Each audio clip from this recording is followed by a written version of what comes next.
প্রিয় ছাত্রছাত্রী 9.1-এর উদাহরণ 9 দেখো এটাও প্রমাণ। অঙ্কগুলো ম্যাক্সিমাম বেশি প্রমাণই থাকে, যেটা একটু সহজ আছে। দেখো tan a by sec a plus 1 minus sec a minus 1 by tan a সমান হলো 0। তা আমরা পূর্বের ন্যায় সমাধান বাম পক্ষ আমরা লিখছি। বাম পক্ষ লিখে দেখো আমরা বাম পক্ষটা আমরা নিয়ে আসছি। দেখো এখানে যেহেতু আমাদের 0 প্রুফ করতে বলছে, 0 প্রুফ করা সহজ আছে। যেমন এখানে কিন্তু আমাদের হর যে দুইটা আছে sec a plus 1 n a tan a plus 1, এটা কিন্তু দুই ক্যাটাগরি। তা আমরা লসাগু যখন না মিলে তখন কিন্তু আমরা সাধারণত গুণ করে দিই। যেহেতু এখানে একটা পক্ষ বড় একটা পক্ষ ছোট, তাহলে আমরা লসাগু এইভাবে নিতে পারি যে sec a প্লাস 1, এটা কমা আকারে নিতাম। এই যে tan a, ট্যানটা তুমি এই পাশেও নিতে পারো, এই পাশেও নিতে পারো। তা এখানে আমি উদাহরণের সাথে সামঞ্জস্য রেখে আমি এইভাবে রেখে দিলাম তোমাদের সুবিধার্থে। যখন এর অ্যাবসেন্সে তোমরা যদি বইটা উদাহরণটা দেখো তাহলে সহজে মনে পড়বে তোমাদের। দেখো আমি উদাহরণ নিয়ে গেলাম, উদাহরণে যেভাবে আছে ঠিক সেভাবে আমি নিলাম। নেওয়ার পরে এখন এই যে সিচুয়েশনটা আছে, এটা কিন্তু সম্পূর্ণ একটা কি আছে বলো তো, ভগ্নাংশ আকারে আছে।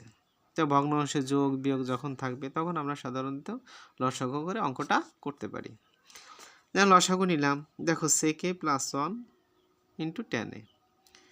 তো পূর্বের নাই এই sec a দ্বারা এই হর আছে কত, sec a plus 1, sec a plus 1 কেটে যায়। কেটে যাওয়ার পরে দেখো আমাদের এইটা রেজাল্ট হয়। এটা যে রেজাল্ট হয় এইটা রেজাল্টের উপর লব দ্বারা গুণ, লব আছে কত সেই tan a। তাহলে tan a R tan a যদি গুণ করো tan স্কোয়ার a, এটা তো রিয়েল নাকি। এবার এখানে একটু খেয়াল করে দেখো এই tan a কেটে যায়। যদি কেটে যায় তাহলে sec a প্লাস 1 উত্তর হয়। সে উত্তরটা উপরে কি আছে বলো, sec a মাইনাস 1 আছে, আর এখানে সে প্লাস। দেখো আমরা সবাই কিন্তু এখানে জানি, দেখো এটা আমরা একটু রাফ করে নিলাম যে a square minus b square সূত্র কি বলো তো, বলতে পারবা? এটা তোমরা সবাই জানো যে a plus b into a minus b।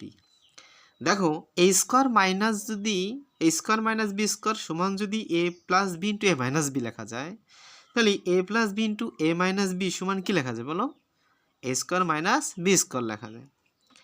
তা আমরা ঠিক সেই অনুপাতেই করতেছি।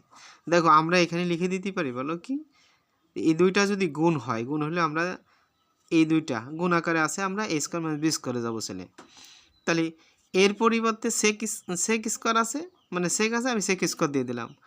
আর বির পরিবর্তে কি আছে 1, 1 এর পর স্কোয়ার দিয়ে আর না দিয়ে একই কথা। তাহলে a স্কোয়ার মাইনাস b স্কোয়ারে রূপ কিন্তু দিয়ে দিলাম।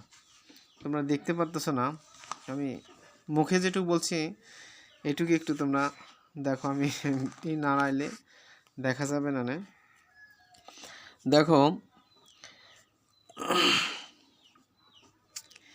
এখন উপরে কি আছে, উপরেরটা আমি রেখে দিই tan স্কোয়ার a।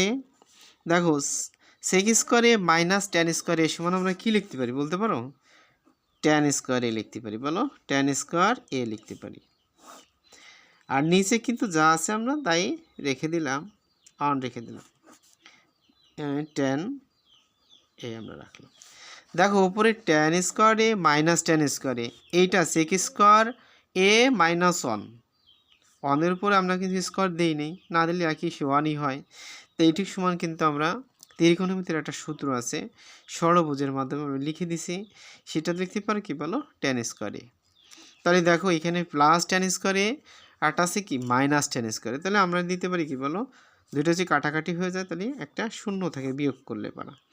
তাহলে আমরা এখানে sec a প্লাস 1 আবার tan a, এইটার সাথে এটা সম্পর্ক কিন্তু ভাগ, কি ভাগ বলো, ভাগ।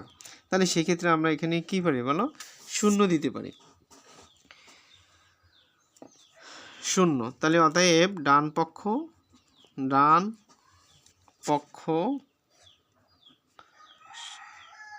শূন্য, ডান পক্ষ কি শূন্য। এটা আমরা প্রমাণিত দেবে,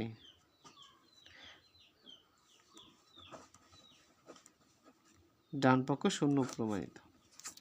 দেখো এবার আমি কিভাবে বোঝাইছি, আমি একটু দেখাচ্ছি, ভিডিও একটু নাড়া খাচ্ছে। দেখো এখানে লিখে দিচ্ছি আমি এ স্কোয়ার মাইনাস বি স্কোয়ার সমান লিখতে পারি কি বলো, এ প্লাস বি ইন্টু এ মাইনাস বি। দেখো এ প্লাস বি ইন্টু এ প্লাস এ মাইনাস বি যদি লিখতে পারি, এর সমান আমরা কি এ স্কোয়ার মাইনাস বি স্কোয়ারও লিখতে পারি। তাই এই সূত্রটা দেখো এখানে আমরা লিখছি, একটা হলো প্লাসের আছে, একটা হলো মাইনাসের, এটা আর এইটা দুইটা মিলে আমরা লিখতে পারি কি এ স্কোয়ার মাইনাস বি স্কোয়ার। আশা করি বুঝতে পারছো। তা ঠিক আছে, এই পর্যন্তই আজকে। তবে একটা কথা কি, যদি কারো প্রশ্ন থাকে তোমরা দ্বিধাবোধ করবা না, একটু প্রশ্ন করো যদি বুঝতে অসুবিধা হয়। তাই ঠিক আছে, বেস্ট অফ লাক, ভালো থাকো।